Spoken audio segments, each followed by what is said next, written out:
경기 더 나빠집니다. 이 신호까지 나왔습니다. 어떤 신호일까요?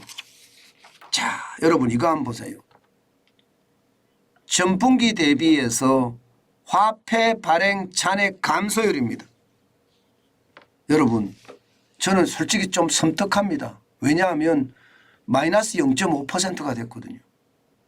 일반적으로 경제 규모가 커지면 화폐 양도 많아지고 그렇기 때문에 화폐 발행 잔액도 훨씬 많아질 수밖에 없어요. 화폐 발행 잔액이라는 게 한국지폐공사인가요? 조폐공사죠. 조폐공사에서 돈을 찍어내는 돈을 말하는 겁니다. 그런데 이게 줄어든다는 것은 여러분, 저는 솔직히 굉장히 충격으로 받아들여지고 있습니다. 이게 2007년인가요? 2007년부터 2008년까지 이게 3분기 연속 감소한 적이 있습니다. 그런데 지금 감소하고 있다고 하니까 충격이 될 수밖에 없지요. 실제 충격이 될 수밖에 없습니다. 여러분 실제로 한번 추세선으로 보실래요? 추세선 보세요. 저는 이게 놀라운 지표라고 생각합니다. 지금 이 추세선을 우리가 반드시 많이 볼 필요가 있는데요. 보시는 것처럼 2017년에 이게 107조 9,076억 원을 발행을 했습니다. 107조. 그런데 2022년에 보세요. 174조 8,623억 원을 발행했습니다. 엄청나게 늘어났죠. 엄청나게. 사실 이런 지표를 봐도 또 문재인 정부의 이야기가 나올 수밖에 없습니다. 여러분 보세요.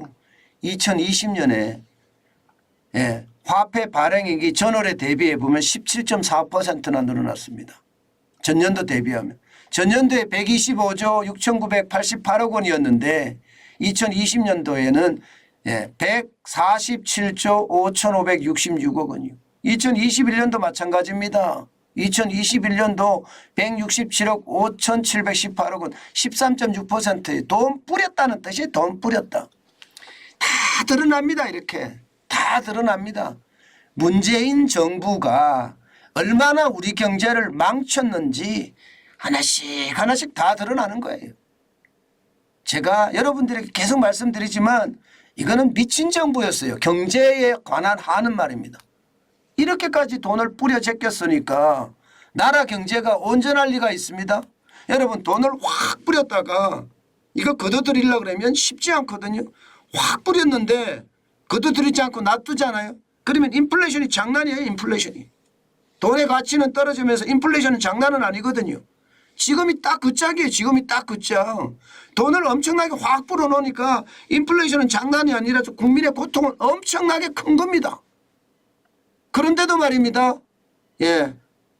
문재인 정부에서 일하던 사람들은 어느 누구 하나 사과 한마디 없습니다. 사과 한마디. 국민의 삶을 피폐하게 만들어 놓고 여기에 대한 사과 한마디가 없다는 건 진짜 안타깝다고 생각해요. 더더군이나 지금 야당인 더불어민주당은 아직도 문재인 정부의 실패한 정책을 법안으로 계속 만들어내고 있잖아요.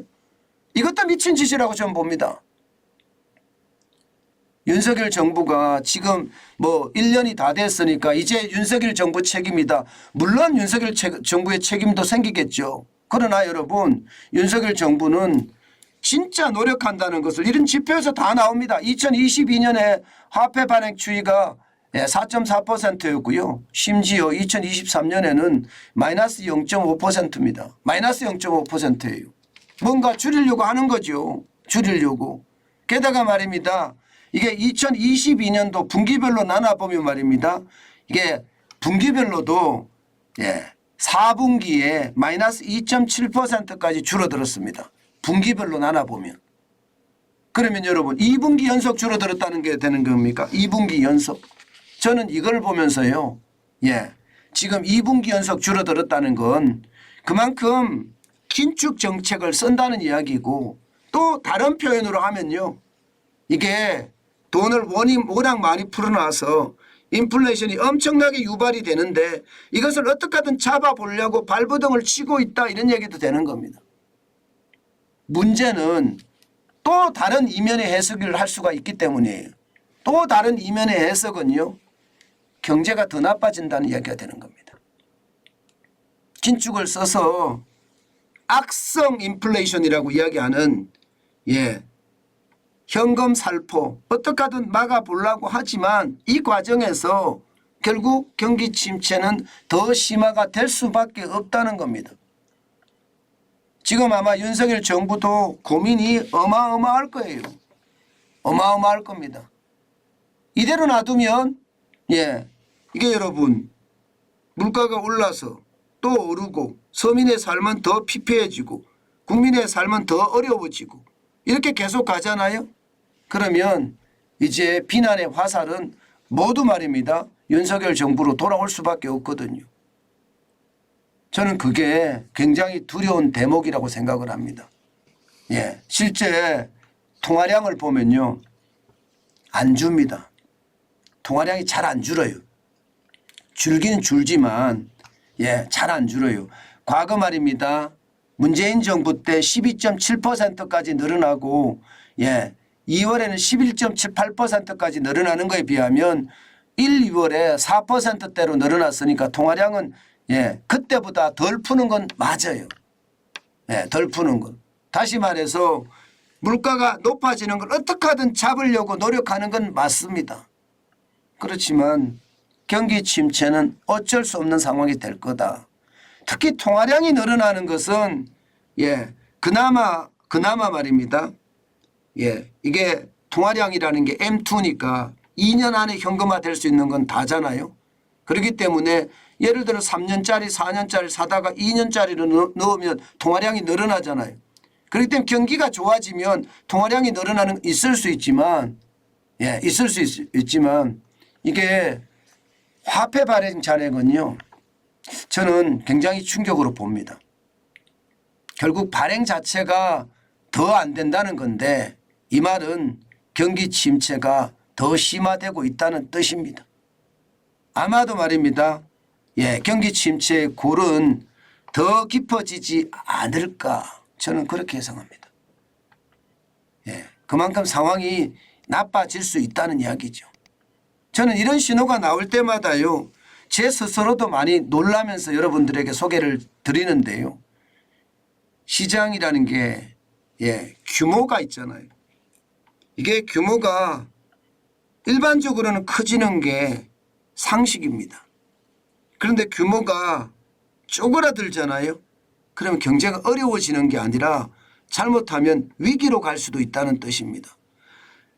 규모의 성장이 좀 적게 일어나면 뭐 그럴 수도 있다.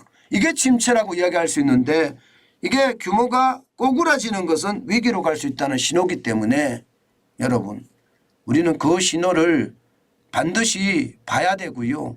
또 집중해야 됩니다. 지금 뭐 주식시장을 보든 부동산 시장을 보든 위기라고는 찾아볼 수가 없다고 이야기하는데요. 좋아지는 건 맞습니다.